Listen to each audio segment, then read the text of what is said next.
Welcome back ناظرین، وہیں سے آغاز کرتے ہیں جہاں پہ اختتام کیا تھا۔ شیر افضل مروت صاحب بڑے دبنگ لیڈر ہیں پی ٹی آئی کے، آپ سب جانتے ہیں، انہوں نے بھی ہمیں جوائن کیا ہے۔ مروت صاحب سے ایک تو جنگ کے حوالے سے اور اس کے بعد کو تھوڑا پی ٹی آئی کے ڈومیسٹک جو ایشوز ہیں اس پہ بھی ذرا بات کریں گے۔ شیر افضل مروت صاحب، ویلکم ٹو دی شو۔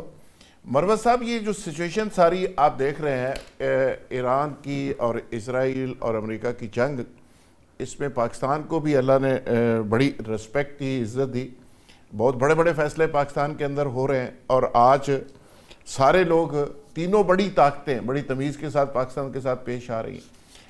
آگے آنے والے دنوں میں آپ سمجھتے ہیں یہ پاکستان کی جو عسکری ڈپلومیسی ہے اور سول ڈپلومیسی ہے اس کی کامیابی ہے؟ بہت شکریہ مدعو کرنے کا۔ پاکستان کی جو موجودہ وقت میں جو پوزیشن ہے یقیناً نوٹیسیبل ہیں، اور پالیسی جو جنگ پہ ہیں، امریکہ کے آگے ٹھہر جانا، پھر ڈونلڈ ٹرمپ جیسے صدر کے آگے پریشر کو برداشت کرنا، ورنہ پاکستان تو ہمیشہ سے جو ہے امریکن بلاک ایک ایسی ریاست رہی ہیں جنہوں نے ہمیشہ امریکن انٹرسٹ کو سرو کیا ہے۔ تو لہذا پاکستان کے عوام جو ہیں وہ ایران کے ساتھ جو ہو رہا ہے اس کو برداشت نہیں کر سکتے ہیں کہ ہماری حکومت بھی یا ہماری ریاست بھی اس جنگ میں کود جاتی ہے امریکن پریشر کے تحت۔ تو لہذا اس حد تک تو یہ پالیسی کافی قابل ستائش ہے کہ نیوٹرل رہے ہم، ورنہ جو امت مسلمہ کی باتیں ہوا کرتی تھی، ہم نے بچپن سے یہ سنتے آئے، کوئی امت مسلمہ اب رہی نہیں ہے۔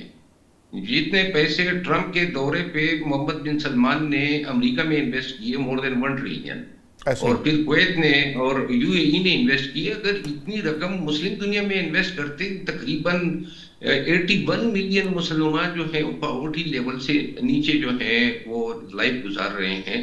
تو لہذا کبھی بھی پاکستان کے مقابلے میں سعودی عرب نے انویسٹمنٹ ہمیشہ انڈیا میں زیادہ رکھی ہے۔ تو یہ امت مسلمہ کو ویسی ایک ڈونگ ہم نے رچایا ہوا تھا۔ ابھی ہم دیکھ رہے ہیں اسرائیل کی یہ سعودی عرب کی زمین استعمال ہوتی ہیں، اور میزائل یا ڈرون جو ہیں یا جہاز اڑتے ہیں اور ایران پہ بمباری کرتے ہیں، اور یہی صورتحال بھی کی ہے، کویت کی ہے، قطر کی ہے۔ تو لہٰذا ایک چیز پہ ہمیں تسلی کرنی ہوگی، اور یہ جو عزت کی بات آپ کہہ رہے ہیں، یہ عزت وقتی مصلحتوں یا وقتی حالات کے تحت، ہماری اصل عزت تو تب بنے گی جب ہماری ریاست اپنی پیروں پہ کھڑی ہوگی، معیشت پہ ہم دیگر ممالک پہ انحصار نہیں کریں گے۔ یہ کب تک ہم جو ہے وقتی کامیابیوں کی بنیاد پہ اپنے ڈنڈورے پہ پیٹیں گے؟ کیونکہ جب تک ہماری شناخت مانگنے والے ریاست کی ہیں تب تک بحیثیت قوم ہمیں بین الاقوامی دنیا میں یہ توقع نہیں رکھنی چاہیے کہ ہمیں جو ہے کوئی عظیم قوم ایک بات۔ اور دوسری بات یہ ہے کہ حکومت نے اعلان کیا تھا کہ ہم سیاستدانوں کو، پارلیمنٹیرین کو ان کیمرہ بریفنگ دیں گے ریجن کے حالات پہ، سیکیورٹی کے ایشوز پہ۔ ابھی تک جو ہے وہ میٹنگ نہیں ہوئی ہے۔ آج اجلاس تھا اسمبلی کا، کوئی مجھے امید نہیں ہوئی کہ حکومت جو ہے کوئی پلان کر رہی ہے۔ بہتر یہ ہوگا حکومت کے لیے کہ ایران کے معاملے پہ جو پالیسی جاری رکھی ہوئی ہے اس عوام اس کا تسلسل، بالکل ٹھیک ہے، بالکل ٹھیک ہے۔ یہ نہ ہو کہ آئندہ ہم یہ سنیں کہ جی کوئی جدید پریشر آیا۔ ابھی یہ ڈونلڈ ٹرمپ نے بات کی ہے کہ پاکستانی جھنڈے تلے ہمیں کچھ ریلیف ملا اپنا ہرمز میں۔ میرا خیال ہے ہمیں ان چیزوں سے باز آنا چاہیے، یہ چھوٹی چھوٹی باتیں ہیں، ریاست کو زیب نہیں دیتی۔ بالکل آپ نے صحیح کہا کہ جو بھی وکٹری مل رہی ہے، اگر اس کو ہم پرماننٹ بیسس کے اوپر اس کو قائم رکھنا چاہتے ہیں تو فائنینشلی آپ کو اپنے پاؤں کے اوپر کھڑا ہونا پڑے گا۔ لیکن شیر افضل مروت صاحب، فائنینشلی ہم کیسے کھڑے ہوں؟ وزیر اعظم صاحب نے کچھ 70-80 دورے بھی کر لیے، 55-60 ایم او یو بھی ہو گئے۔ پاکستان کے اندر ڈومیسٹک جو ایشوز ہیں وہ حل نہیں ہو رہے، ہاؤس ان آرڈر نہیں، پی ٹی آئی کا احتجاج چل رہا ہے، نئے سی ایم کے پی کے رہائی فورس بنا رہے ہیں، پتہ نہیں کروڑوں کی تعداد میں نوجوان باہر آنے ہیں، اور دنیا کو اپنی اپنی پڑی ہے، لوگ فائنینشیل اپنی جنگ لڑ رہے ہیں اور ہم اپنی جنگ لڑ رہے ہیں۔ یہ جب تک گھر ان آرڈر نہیں ہوگا، باہر سے پیسہ کیسے آئے گا، لوگ ہمیں سیریس کیسے لیں گے، یہ چیزیں ٹھیک کیسے ہوں گی؟ میرا خیال ہے کہ پاکستان میں جو وسائل کی بات ہوتی ہے نا، فقدان وسائل کا نہیں ہے. آپ یقین کریں، نیفرائٹ ایک مائن ہے. کے پی میں کئی مائنیں ڈسکور ہوئی ہیں اور ان پہ اب ایسے لوگوں نے قبضے کیے ہوئے ہیں. ایک ٹرک جو ہے وہ 1.25 بلین روپیز کا جو ہے پڑتا ہے، یعنی کماتا ہے. اچھا. ہمارے پاس ایسے مائنز ہیں. ابھی آپ ریکوڈی کی مثال لے لیں. پھر جو نیچرل ریسورسز ہے اس میں کوئی کمی نہیں ہے. آپ یقین کریں، اگر ہمیں کوئی ایماندار لیڈرشپ ملی ہوتی پاکستان کو، ہمارے پاس اپنے وسائل ہی اتنے کافی ہیں کہ ہم اپنی ریاست کو اچھی طرح بنا. ریکوڈی کی مثال لے لینا، سونا ہے، سونے نکالنے کے لیے ہم نے کنٹریکٹ جو ہے آسٹریلین فرم کو دے دیا. 40% جو ہے ہم ان کو دیں گے.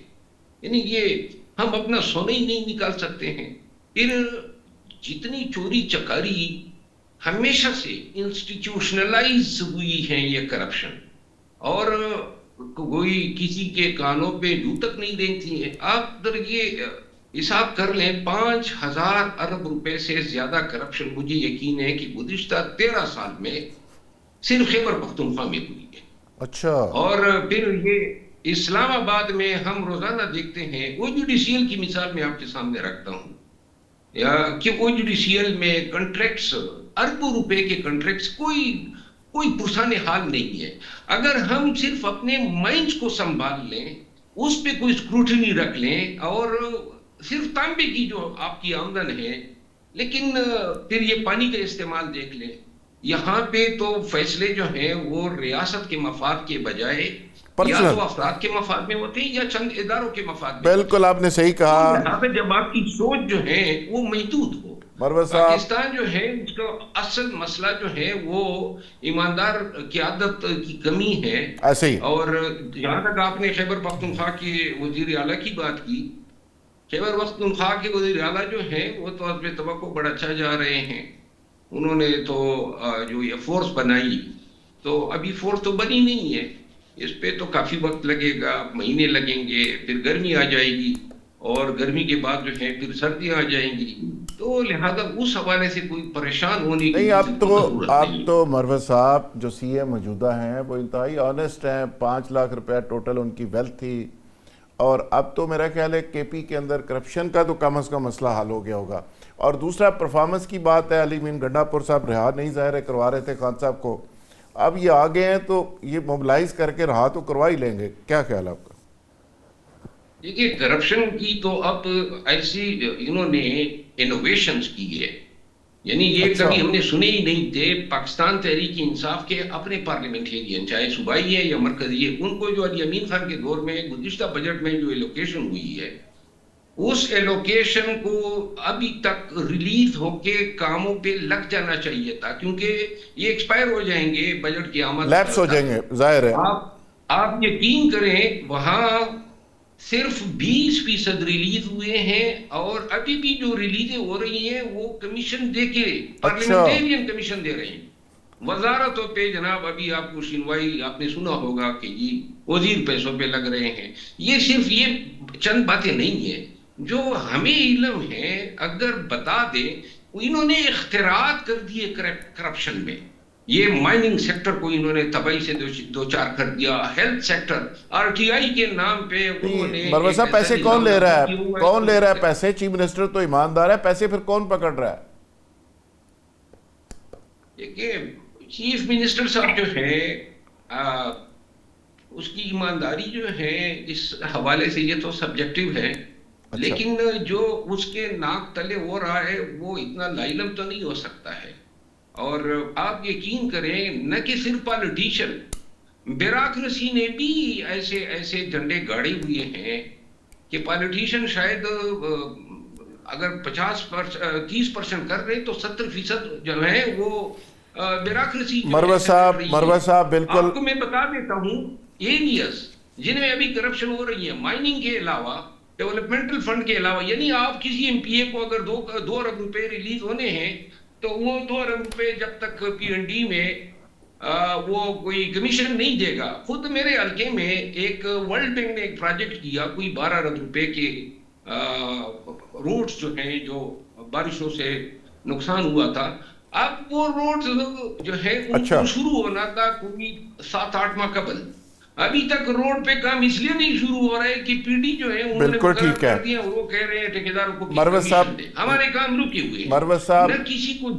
جی جی جی آپ نے جو بات کی ہے یہ بالکل ریلیونٹ ہے کہ مجھے یاد ہے کھٹک صاحب جب آئے تھے تب بھی تھوڑے نا تجربہ کاری تھی اور بہت سارے فنڈز لیپس ہو جاتے تھے، وہ پروجیکٹس بنا کے تھرو ہی نہیں کر پاتے تھے، اور ابھی بھی وہ سلسلہ اگر چل رہا ہے تو پھر ظاہر ہے اینڈ آف دی ایئر پھر کمپیریزن ہوگا باقی صوبوں کا، پھر پی ٹی آئی کہے گی کہ جی کچھ ہوا نہیں. عارف چوہش صاحب، شیر افضل مروت صاحب بھی کیونکہ مڈل کلاسی ہے ہماری طرح، بات تو وہ ٹھیک کر رہے ہیں کہ جس طرح یہ فل ٹائم سیاست بطور بزنس ہو رہی ہے اور جس طرح لوٹ مار چل رہی ہے اور جس طرح بیوروکریسی اس ملک کو مال غنیمت کی طرح لوٹ رہی ہے، سارے لوگ اپنے اپنے کام میں لگے ہوئے ہیں اس سسٹم کے، اگر یہ سارا دھندا بند نہیں ہوگا تو آرمی ڈپلومیسی جتنی مرضی کر لے، آپ جتنے مرضی انڈیا کو شکست دے دیں، جتنا مرضی دنیا میں نام پیدا کر لیں، جب فائنینشلی چیزیں کمپرومائز ہو جائیں گی تو فائنینشلی جب کمپرومائز ہوتی ہیں تو سیکیورٹی تھریٹ ہوتا ہے بہت بڑا. دیکھیں میں آپ کو ایک ٹچ کروں کہ شیر افضل مروت نے ایک سائٹ کی بات کی ہے کہ وہاں کرپشن ہو رہی ہے، جو نہیں میں تو بہت اوورال بات کر رہا ہوں، ساری سیاست کی، ساری پارٹیوں کی بات کر رہا ہوں، میں پی ٹی آئی کی نہیں کر رہا. کیا ہی اچھا ہو کہ اگر ہم یہ بیان کر دیں سارے لوگ کہ جناب یہ جو پنجاب میں ایئر باس چل رہی ہے اور پنجاب جو جس طرح کی صورتحال کا شکار ہے، جتنا پیسہ وہاں جا رہا ہے اور مرکز میں جہاز جن کی ضرورت نہیں ہے وہ خریدے جا رہے ہیں اور پاکستان کی غربت کا کوئی خیال نہیں کر رہا. ایک بات میں آپ کو ایک ارض کروں کہ یہ تو ان کا معاملہ ہے، شیر افضل جانے، پی ٹی آئی جانے، وزارتیں جانے. نہیں اب تو اوورال بات کر رہے ہیں کہ جو پوری ملک کے اندر لوٹ مار چل رہی ہے. ایک اہم بات کرنا چاہتا ہوں، وہ یہ ہے کہ یہ جو ہمارے حکمران ہیں جو سر بہت خوش ہیں، بلوچستان کے اندر آپ حیران ہو گئے، بلوچستان کے چیف منسٹر کا جہاز ہے وہ ٹیکسی کی طرح استعمال ہو رہا ہے، کبھی ادھر جا رہا ہے کبھی ادھر جا رہا ہے. کے اوپر آپ رکھے نا اس موضوع پہ گفتگو، تو اس پہ شیر افضل صاحب کے سامنے یعنی دوسرے لوگوں کو بھی بٹھائے. نہیں پی ٹی آئی کی نصرت صاحبہ ہے نا، نصرت صاحبہ جواب دے لے گی، لیکن نہیں میری بات سنیں نا، ایک اہم بات جو میں آپ سے کرنا چاہتا تھا وہ یہ ہے کہ اس وقت طاقت کا توازن اس خطے میں بدل رہا ہے. فوری طور پر جو نتائج نکلیں گے اس کی وجہ یہ ہے کہ آپ ایک چیز کو بھول رہے ہیں کہ پارلیمنٹ جو ہے ایران کی، اس نے قانون پاس غالباً کر دیا ہے کہ یہ جو اسٹریٹ آف ہارمز ہے، یہ ان یہاں سے گزرنے والے تمام جہاز جو ہیں ان پہ ٹیکس وہ وصول کرے گی، اور جو وہ لیوی ہوگی وہ یعنی ان کے ایران والے خود وصول کریں گے. اب اس کے علاوہ جو خطے میں صورتحال بڑھ رہی ہے، یہ جب جائے گا یہاں سے امریکہ، یہ جو جن کو تحفظ نہیں دے سکا، جن کو وہ جملے بھی آپ نے بتایا کہ تلوے چاٹنے والی بات جو ترجمہ آپ نے اس کا کیا ہے، جو خود وہ بیان کر چکا ہے جس طرح کے لفظ، تو ان کو بھی جب یہ سمجھ آئی ہے کہ ہم پیسہ بھی اس کو دے رہے ہیں، بے عزتی بھی کروا رہے ہیں، اور اس کے باوجود ہمیں تحفظ نہیں مل رہا، تو آنے والے دنوں میں طاقت کا توازن بدل رہا ہے. سر یہ چوہش صاحب ایک انتہائی اہم رول، ہماری ایک سیکنڈ جملہ سن لیں کہ ہمارے حکمرانوں کو ہوش کے ناخن لینے چاہیے، یہ اس حد تک ٹرمپ کی جھولی میں نہ گرے اور اس طرح پبلکلی جو جس طرح سلیوٹ مارتے ہیں، یہ ڈپلومیسی کا حصہ نہیں ہے. اور اس طرح کرنے سے آپ دیکھیں اپنی عزت نفس کو بھی مجروح کرتے ہیں اور پاکستانی عوام بالکل ٹھیک ہے اس کو بھی آگ پہ لگتے ہیں. اور کبھی بھی کمزور کی عزت کوئی نہیں کرتا. عزت آپ نے حق وہ ہے ظفر چھین لیا جائے جو بن کر، یہ پھیلے ہوئے ہاتھ کھانے کے لیے تھے. اگر آپ نے عزت کروانی ہے تو اس طرح کے لوگوں سے خود کروانی ہے. چوہش صاحب بالکل صحیح کہا آپ نے، بالکل درست بات کی. وہ کہتے ہیں نا جرم ضعیفی کی سزا مرگ مفاجات، جو ضرورت مند ہوتا ہے وہ کتنا کو زیادہ لفظ ذرا سخت ہے، غیرت مند ہو سکتا ہے. ضرورت مندی جو ہے نا وہ بہت ساری چیزیں آپ کی کمپرومائز کروا دیتی ہے. لیکن ایران کو دیکھیں، انہوں نے پرسنل دیہڑیاں نہیں لگائیں، وہاں پہ سپریم کمانڈر تھے تو 45 سال تک دوسرے ملک کا دورہ نہیں کیا، اور آج بھی دیکھ لیں وہاں پہ 97% لٹریسی ریٹ ہے، پی ایچ ڈی لوگ ہیں کیبنٹ میں. کس طرح انہوں نے تیاری کی اور کس طرح لڑ رہے ہیں. نصرت واحد میڈم آپ بتائیے کہ یہ جو موجودہ صورتحال ہے، جتنی بھی وکٹریز کی ہم بات کر رہے ہیں انڈیا کے خلاف ہو یا جہاں سے بھی ہو، جب تک فائنینشلی ہم اپنے پاؤں پہ کھڑے نہیں ہوں گے، جیسے شیر افضل مروت صاحب نے کہا، تو ہم ان چیزوں کو آگے لے کے کیسے چل سکتے ہیں؟ کچھ پاسبل؟ دیکھیے، جو سب سے امپورٹنٹ بات ہے جو عمران خان صاحب ہمیشہ کہتے ہیں کہ جب تک سیاسی طور پہ ہم اسٹیبلش نہیں ہوں گے تب تک فائنینشلی ہم اسٹیبلش نہیں ہو سکیں گے. یہ ایک پکی بات ہے، کیونکہ فارم 47 سے جب آپ حکومت میں آتے ہیں تو آپ کو نمبر ایک تو جو کچھ بھی ہے وہ آپ نے گریب کرنا ہے. اس وقت جو قرضہ پاکستان کے اوپر چڑھا ہوا ہے، آپ یہ دیکھیں کہ ایک مہینے میں یہ 53,000 ارب روپے صرف انٹر بینک سے لیتے ہیں. اور وہ کہاں جاتا ہے، کس طرح خرچ ہوتا ہے؟ جس طرح جہازوں کی بات آپ نے کی، بے انتہا مہنگے ترین جہاز لے کے وہ لاہور میں ہوور کر رہے ہوتے ہیں، گھومتے رہتے کہاں جا رہا ہے جہاز، اس کی ٹریکنگ بند کرتی ہے، اس کی سب چیزیں وہ کرتی ہیں. پھر آپ کے پی کے صرف ایک جہاز کا مسئلہ تو نہیں ہے نا، یہ اوور آل ریفارمز کا ایشو ہے، بیوروکریسی کا ایشو ہے، سیاست کا ہے، کرپشن ہے. دیکھیں پیٹرن ملک میں نہیں ہے، پیٹرول کی اتنی انہوں نے قیمتیں بڑھا دی ہیں، حالانکہ اس وقت انٹرنیشنلی وہ قیمت ہے وہ اس سے کم ہے خان صاحب کے زمانے سے. اس کے باوجود انہوں نے فوراً اتنی زیادہ قیمت بڑھا دی ہے. عوام پہلے ہی غربت کے اس بری طرح اس میں جنگل میں آئے ہوئے ہیں کہ وہ کیسے جئیں گے اور کیسے نہیں. اسکول بند کر دیے، کسی بھی ملک میں اسکول بند نہیں ہوئے. وائی ان پاکستان پہلے ہی ہمارے 365 ڈیز میں سے 130 ڈیز کی پڑھائی ہوتی ہے، اس کو بھی اٹھا کے بند کر دو کہ بچے اسکول نہ جا سکیں. چونکہ میں خود تو نہیں پڑھ سکا، اس لیے کسی اور کو بھی پڑھنے نہیں دینا چاہیے. یہ اس قسم کے اپروچ جب تک آپ کی عوام کے ساتھ ان لوگوں کی رہے گی جو خود سے جیت کر نہیں آئے ہیں، جو اپنے اس پہ جیتے ہوئے ہوتے ہیں، وہ پھر عوام کا بھی خیال رکھتے ہیں. ان کو پتا ہے کہ ان کی حکومت آخری بار ہے، جو مرضی ہو جائے ان کی حکومت آخری بار ہے. اگلی دفعہ بھی آئے تو اسی طرح آئیں گے، ادروائز عوام. بریگیڈیئر فاروق صاحب، آپ کیا سمجھ رہے ہیں کہ ہمارا ہاؤس جب تک ان آرڈر نہیں ہوتا، یہ جنگ کے اندر سے بھی جو اپرچونٹیز پاکستان کے لیے نکل رہی ہیں، لکیلی انڈین جو جنگ تھی، میں ہمیشہ کہتا ہوں جنگ جیتنے والا بھی ہارتا ہے اور ہارنے والا بھی ہارتا ہے. جنگیں کوئی اچھی چیز نہیں، لیکن پاکستان کے لیے اس سے بھی اپرچونٹی نکلی. آج کی جو جنگ ہے جو خلیج کے اندر ہو رہی ہے، اس سے بھی پاکستان کے لیے اپرچونٹیز نکل سکتی ہیں. ہم اس کو کس طرح مٹیریلائز کر کے، جیسے شیر افضل کہہ رہے ہیں کہ پرسنل دیہڑی کی بجائے نیشنل انٹرسٹ کی بات ہو، ذاتی جیبوں میں پیسہ نہ جائے، ملک کے خزانے میں پیسہ آئے، کیسے پاسبل ہے؟ ایک بات یہ کامنٹ کرنا چاہ رہا ہوں، محترم شیر افضل مروت صاحب، I want to pay tribute to him کہ جب آج سے کچھ عرصہ پہلے یہ سیاست میں آئے تھے اور بڑی دبنگ انٹری تھی ان کی، اور یقین جانیں ان کی بڑی ایک انسپائریشنل ان کا ایک رول تھا، وہ بڑے موٹیویٹنگ تھے. لیکن بہرحال جو بھی سیاست میں بعد میں ہوا، اب ہم ان کی وہ دھویں دار تقریریں اور یہ تمام زبردست باتیں کر رہے ہیں وہ اب ہم مس کرتے ہیں. ٹی وی پہ تو آتے ہیں، لیکن پارلیمنٹ نیشنل اسمبلی کے فلور کے اوپر اب ہم مس کرتے ہیں ان کا وہ جس طرح جو پرانی ان کی جو سٹائل ہوتی تھی، گرجتے تھے اور زبردست تقریریں کرتے تھے. لیکن بات میں کہنا یہ چاہتا ہوں، یہ بالکل صحیح فرما رہے ہیں. دیکھیں بات یہ ہے کہ it's all a question of leadership.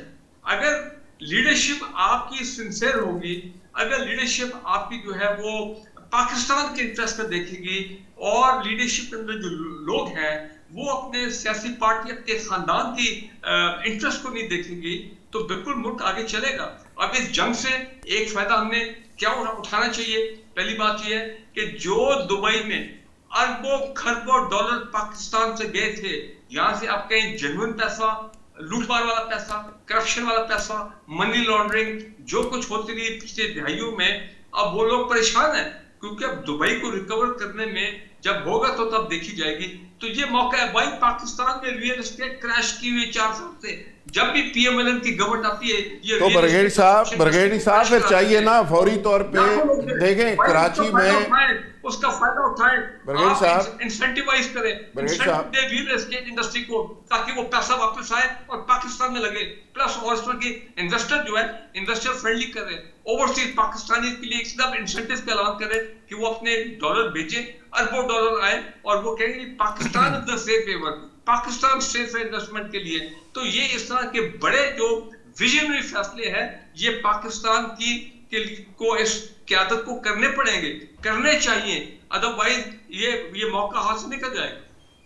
Doctor صاحب یہ کون سے اقدامات اگر ہم کریں تو اس وقت جو اپرچونٹیز نکل رہی ہیں، ویسے دبئی کے ڈسٹرب ہونے سے کراچی پورٹ جو ہے نا بھرا ہوا ہے, وہاں جہاز لگانے کی جگہ نہیں, گوادر میں جہاز آئے ہوئے ہیں, تو یہاں پہ کوئی ایمنیسٹی, کوئی ایسی اسکیم, کوئی ڈالرز کے لیے, کوئی اوورسیز کے لیے ہم لانچ کر دیں فوری طور پہ, تو آپ کے خیال میں کوئی پاکستان کے اندر لینڈنگ ہو سکتی ہے, کوئی سرمایہ آ سکتا ہے؟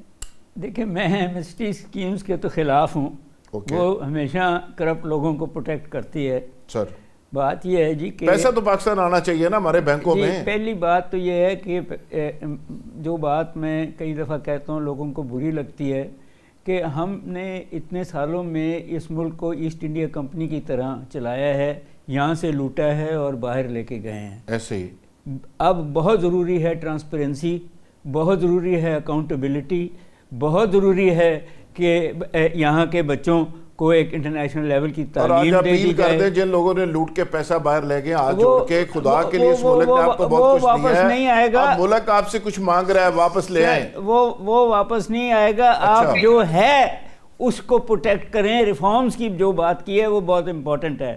یہ بہت امپورٹنٹ ہے کہ آپ کے جو مائننگ سیکٹر ہے اس میں مافیا جو ہے, آپ کا جو ایگریکلچر میں مڈل مین بیٹھا ہوا ہے اس کی کمر توڑنے کی ضرورت ہے. آپ کی بیوروکریسی جو ٹرینڈ ہے اس کو ٹیکنوکریٹ بنانے کی ضرورت ہے. یہ آپ کی جو نیچے جوڈیشری ہے اس کو پرو پیپل بنانے کی ضرورت ہے. یہ ساری, اور یہ میں ایگری کرتا ہوں کہ قوم کے نمائندے ہی کیا کرتے ہیں یہ سارا کچھ, but at the same time اب فیصلہ کر لینا کہ صرف آپ نے انٹرنیشنل پاورز کے ساتھ جو آپ ساتھ بیٹھ رہے ہیں, عزت کما رہے ہیں, وہ اس ملک کے لوگوں کی طرف اس کی مراحتیں جانی چاہیے, پہنچنی چاہیے, اور وہ ریفارمز کے تھرو عام آدمی تک. عارف چوہی صاحب, ثمرات پہنچنے چاہیے. کیا فوری طور پہ گورنمنٹ انیشیٹو لے کہ وہ ثمرات باہر سے پاکستان تک پہنچ سکیں؟ دیکھیں, یہ ثمرات اسی صورت میں پہنچ سکتے ہیں جب سب سے پہلی بنیادی بات جو ہے اس پہ عمل درآمد کیا جائے. لوگوں کو یہ پتا ہو کہ یہاں کی عدالتیں آزاد ہیں, اور وہ عدالتیں جو ہے نا 26ویں اور 27ویں آئینی ترمیم کے بغیر موجود ہیں. ورنہ دنیا میں کہیں بھی انویسٹمنٹ نہیں آتی جہاں عدالتیں آزاد نہیں ہوتی. اور جو عدالتوں کی حالت ہے, شیر افضل مروت اور میں ہم پیش ہوتے ہیں, ہم اچھی طرح سمجھتے ہیں کہ عدالتیں بالکل آزاد کا لفظ ہی ختم کرتے ہیں, عدالتیں موجود ہی نہیں ہیں. آپ معمولی سے معمولی جو رفاع عامہ کا یہ پبلک انٹرسٹ کی بات ہے وہ آپ توقع ہی نہیں کر سکتے کہ وہاں سے کوئی. سر آج دو دادو میں, جو سندھ دادو میں ہوا ہے, عمر رباب کیس میں آپ کو سمجھ نہیں آتی کہ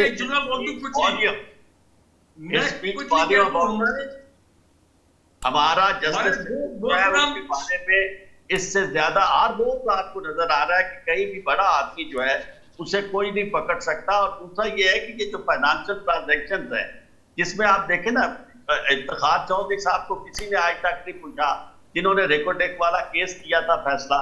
یعنی ہر شخص جو ہے اپنی محنت کے مطابق پاکستان کو اربوں کے نقصان پہنچاتا ہے, پھر اپنے ذاتی خوفت جو ہیں ان کو بھرنے کے لیے جو کچھ کر رہے ہیں. ہر آپ یہ جو 5,000 ارب کی بات کرتے ہیں روزانہ کرپشن کی, یہ ہمارے حکمران جو ہے, جو اصل حکمران ہیں, کیا انہیں یہ نظر نہیں آتا؟ بالکل ٹھیک ہے, معاملے پہ جب تک توجہ نہیں دیتے اور پاکستان تو یہ مسئلہ حل نہیں ہوگا. بالکل صحیح بریگیڈ صاحب. بریگیڈ صاحب, جو عمر رباب والے کیس میں آج ہو گیا ہے, وہ قاتل کی یہ دلیل بھی منصف نے مان لی, مقتول خود گرا تھا خنجر کی نوک پر. آج تو تباہی اور بربادی ہو گئی ہے. جو انہوں نے فائرنگ کی ہے رہائی کے بعد, اور وہ لوگ بھی بری ہو گئے جو پیش ہی نہیں ہوئے تھے کورٹ میں. بھائی, ہمارے اس پروگرام میں دو بڑے محترم ہمارے سینئر لائر بیٹھے ہیں. میں تو آج حیران ہو گیا اور مجھے بڑے سوچ سے دیکھنا پڑا. جو اس کے عمر رباب کے جو کیس کے جو لائر تھے وہ بھی بالکل بے بسی کی بات کر رہے تھے, لیکن اس سے زیادہ میں نے پوسٹ بھی یہ کیا ایکس کے اوپر ٹویٹر پہ کہ جب وہ اپنے والد کی قبر پہ رو رہی تھی عمر رباب, تو اس وقت میں نے لکھا کہ یہ خاتون نہیں رو رہی ہے, یہ پاکستان کے نظام انصاف رو رہا. نصرت واحد, فائنل کمنٹ اس کیس کے اوپر. دیکھیے, انصاف ملنا تو اب ایک بہت ہو گیا. ہمارے آپ نے دیکھا ہے پچھلے 3-4 سال سے کس طرح ہر بندہ سفر کر رہا ہے. یعنی پی ٹی آئی کا کوئی بندہ, اس کا صرف قصور یہ ہے کہ وہ پی ٹی آئی میں, اور وہ PTI میں ہے تو اسے پکڑ لیا جائے گا, اس پر تشدد کیا جائے گا, 2-3 سال رکھا جائے گا, باہر نکلے گا تو 2 ہفتے بعد فوت ہو جائے گا. جو اندر ہیں ان کی حالت بری سے بری ہوتی جا رہی ہے, ان کو ڈاکٹرز نہیں ملیں گے, ان کو اپنی فیملی سے نہیں ملنے دیا جائے گا. جو سینئرز ترین لوگ ہیں, ڈاکٹر یاسمین جیسے دیکھ لیں کس قدر عزت دار خاتون جس نے ساری عمر لاہور کے میرے خیال میں آدھے سے زیادہ بچے ایسے ہی ہے, ایسے ہی ہے. نصرت صاحبہ بہت شکریہ. باقی لوگوں کو کس چیز کی ہے, جب تک ہمارے ججز کھڑے نہیں ہوں گے انصاف کے لیے, اور اس کے ساتھ ساتھ ظاہر ہے وکیل بھی, اصل میں ہمارے دلوں کے اندر کرپشن بس گئی. بالکل ٹھیک ہے, بالکل ٹھیک ہے. پورا پاکستان 98% میں سمجھتی ہوں کہ ہم لوگ کرپٹ ہیں, چاہے وہ مالی ہے چاہے ماسی ہے. نصرت صاحبہ بہت شکریہ, برگیڈی صاحب آپ کا بہت شکریہ, ڈاکٹر قیس اسلم صاحب, عارف چودھری صاحب, شیر افضل مروت صاحب, سب مہمانوں کا بہت شکریہ. کل انشاءاللہ دوبارہ ملاقات ہوگی نئے مہمانوں کے ساتھ, نئے موضوعات کے ساتھ, اور انشاءاللہ تب تک کے لیے اجازت. بہت شکریہ.